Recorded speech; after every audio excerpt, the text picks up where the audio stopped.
We do have the latest developments on the kidnapping of Nancy Guthrie, the mother of Today's Show co-host Savannah Guthrie. As we near the 2-week mark of Nancy Guthrie's disappearance, there are cases that begin as local news and quietly become something else entirely. Something heavier. Something that refuses to stay contained within the borders of a single city, a single neighborhood, or a single family's grief.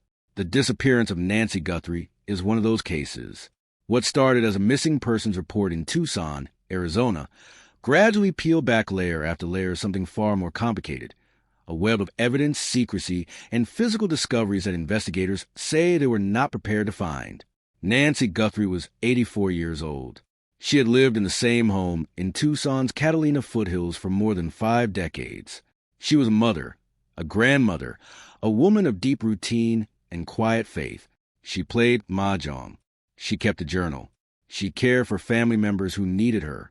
She was, by every account from those who love her and those who simply knew her in passing, a woman whose life was built on consistency, warmth, and an almost fierce dedication to being present for others. She was not someone who vanished. And yet, in the early hours of February 1st, that is exactly what she did. But this story does not end at her front door. It does not end at the bloodstain on the tile or the missing camera mounted near the entrance. It does not end at the ransom notes, the masked figure in surveillance footage, or even the glove found 2 miles away in the desert brush. Because what investigators eventually uncovered beneath and beyond that property opened a set of questions that even the most experienced federal agents struggled to answer. Questions about what was underneath the surface of that quiet home. Questions about how long it had been there. And questions about what exactly it was meant to do. To understand what was found, you have to first understand what was lost. Nancy Guthrie was not simply a woman who disappeared. She was a woman who had spent a lifetime building something invisible but real, a sense of order. Her home in the Catalina foothills was an extension of that order. Low to the ground, warm in its design, set back from the road among desert cactus and dry brush. Those who visited her there describe a house full of books and natural light, a place where conversation moved slowly and intentionally. There was nothing in its appearance that hinted at anything unusual beneath it. When family members arrived at her home on the morning of February 1st and found her car still parked, her medication untouched, her hearing aids left behind on the counter, they did not understand what they were standing inside of. They understood only that something had gone wrong. The blood near the front porch confirmed it. The empty doorbell camera mount confirmed it further. Within hours, the Pima County Sheriff's Department had sealed the property and begun the slow, painstaking work of treating it as a crime scene. Within days, the FBI was involved. What followed was weeks of searches, surveillance, interviews, and the processing of more than 30,000 public tips. Investigators examined footage from nearby properties. They traced vehicle movements. They ran DNA from the recovered glove through federal databases. And all the while, they were also doing something quieter and far less visible. They were mapping the property itself, the ground, the walls, the spaces between and beneath. It was during one of these structural assessments, a process that involves thermal imaging, ground-penetrating radar, and acoustic resonance testing, that investigators first identified what would later be described in internal communications as an anomalous subsurface cavity. In plain terms, they found a tunnel. The entrance was not obvious. It had not been visible during the initial walkthrough. It was not marked on any public record of the property. There was no permit on file with Pima County for any subterranean construction, and yet the imaging confirmed it unmistakably. A passage, several feet wide, extending from beneath the structure of the house outward in a direction that cut beneath the desert floor and surfaced at a point no one had previously thought to examine. FBI personnel who entered the passage described it as deliberately constructed, not a natural void, not a water erosion channel, not a remnant of utility infrastructure. The walls had been reinforced. The floor had been leveled. There were signs that the space had been used, and used recently. Dust patterns, material deposits, and a particular way certain objects had been left behind all pointed to activity within a window that investigators were very interested in. The tunnel led outward from the property by a distance that, once measured, surprised even seasoned agents. It was not a short passage meant to connect two rooms or reach a utility access point. It stretched far enough that its far end emerged a location that gave access to a point beyond the typical perimeter of any property-based search. A point, investigators noted, that would have been entirely outside the coverage of the doorbell camera, the motion sensors, and the neighborhood surveillance network that had been analyzed in the weeks prior. What they found inside that tunnel is a part that, as one source close to the investigation described it, should not exist, not in the sense of the impossible, but in the sense of the deeply, disturbingly deliberate. The tunnel contained materials and objects that indicated not a spontaneous act of violence or a rushed abduction. It indicated planning, extensive planning, the kind of preparation that does not happen over days or even weeks, but over a period of time that implies foreknowledge of the property, of its layout, of its occupants' habits, and of its vulnerabilities. Among the items cataloged were suppression materials, items consistent with limiting both sound and signal transmission. There were tools. There were containers that had been used to transport things, though investigators were initially careful not to confirm publicly what those things were. And there were traces of biological material, which were immediately sent to federal forensic laboratories for analysis. Not all of those samples came back with answers that simplified the investigation. Some of them complicated it significantly. One detail that circulated among law enforcement personnel involved the presence of what appeared to be a communication device. Not modern, not high-tech in the conventional sense, but functional, and positioned in a way that suggested it had been placed there intentionally to relay or receive a specific type of signal. The significance of this device was not immediately clear to the agents who cataloged it. It required specialists. It required time.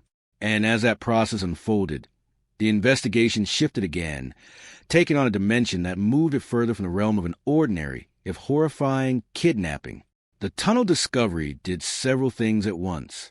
It changed the shape of the physical investigation. It revised the timeline that investigators had been working from. And it deepened a question that had been quietly present since the beginning. Was Nancy Guthrie selected randomly, or was she specifically chosen? In the initial weeks, investigators had been operating with several competing theories. One was that the abduction was opportunistic, a burglary that escalated when Nancy returned home. Another was that her daughter's national public profile had made her a target, that someone had identified her as the mother of a prominent media figure and made a calculated decision to use that connection for financial leverage. A third theory centered on an inside connection, someone with detailed knowledge of property, the schedule, and the routines. The tunnel dismantled the first theory almost entirely. You do not build a concealed, reinforced subterranean passage for an opportunistic crime. You build it for a specific one. That realization forced a hard pivot. The second and third theories did not disappear, but they were now being examined through a different lens. The question of who built the tunnel, when it was built, and how its construction went undetected for however long it had been there became central to understanding who was responsible for Nancy's disappearance. Property records were re-examined. Utility histories were pulled. Former workers who had done any kind of construction or maintenance on the home over the previous decade were identified and interviewed. Soil displacement patterns were analyzed to estimate how long the excavation might have been in place. None of these processes were quick. All of them produced information that investigators were not ready to release publicly, because releasing it would either expose ongoing investigative methods or potentially compromise aspects of the case that had not yet reached a point of legal resolution. At the same time, the family continued to speak. Savannah Guthrie, Nancy's youngest child and a co-anchor on national television, had made several public statements and recorded video appeals since her mother's disappearance. Each one had marked a different emotional and strategic moment. The first asked for proof of life. The second acknowledged that communication had occurred and urged the person responsible to do the right thing. A third, delivered without a script, appealed not to logic or negotiation, but to conscience. Watching those videos in the context of the tunnel discovery changes how they land. Because if investigators were sitting with the knowledge of what had been found beneath that property, while Savannah stood in front of the camera asking for her mother back, then the weight of what they were holding and not saying is almost incomprehensible. The public was watching a daughter plead. The federal agents were standing inside a passage that should not have existed, trying to understand what it meant and whether it pointed toward hope or toward something they were not yet ready to say out loud. sources close to the investigation. Speaking without authorization, use consistent language when describing the mood inside the case at that moment. The word that came up repeatedly was unprecedented, not in the broad, overused sense, but specifically investigators who had worked kidnapping cases, who had processed crime scenes across decades of federal service, described elements of what they found in that tunnel as unlike anything they had encountered before. That does not mean supernatural. It does not mean inexplicable in the permanent sense. It means that the combination of factors, the preparation, the physical infrastructure, the materials, the apparent knowledge of the property, represented a level of operational sophistication that moved this case into a category that very few ever enter. There is something particular about a case that refuses to resolve cleanly. Most investigations, even horrific ones, have a shape that law enforcement can eventually trace from beginning to end. A motive becomes clear. A suspect is identified. Evidence connects. The tunnel beneath Nancy Guthrie's property did not give investigators that clarity. It gave them more questions attached to more questions. Each answer opened a door to a hallway full of further doors. Who had access to the property long enough, and with enough regularity, to construct something of that scale without detection? How had the ground-penetrating assessments of the neighborhood, conducted as part of other local utility work over the years, never flagged the passage? Was it shielded in some way? Was it built in stages, slowly, carefully, over a period of years? And if so, what does that imply about the relationship between whoever built it and the woman who lived above it? These are not rhetorical questions. They are the literal questions that federal agents are working to answer. And the answers, when they come, will reshape not just the legal outcome of this case, but the public's understanding of it. Because the story that most people have been following, a masked figure, a doorbell camera, a missing grandmother, a daughter's public plea, is the surface. The tunnel is what's underneath.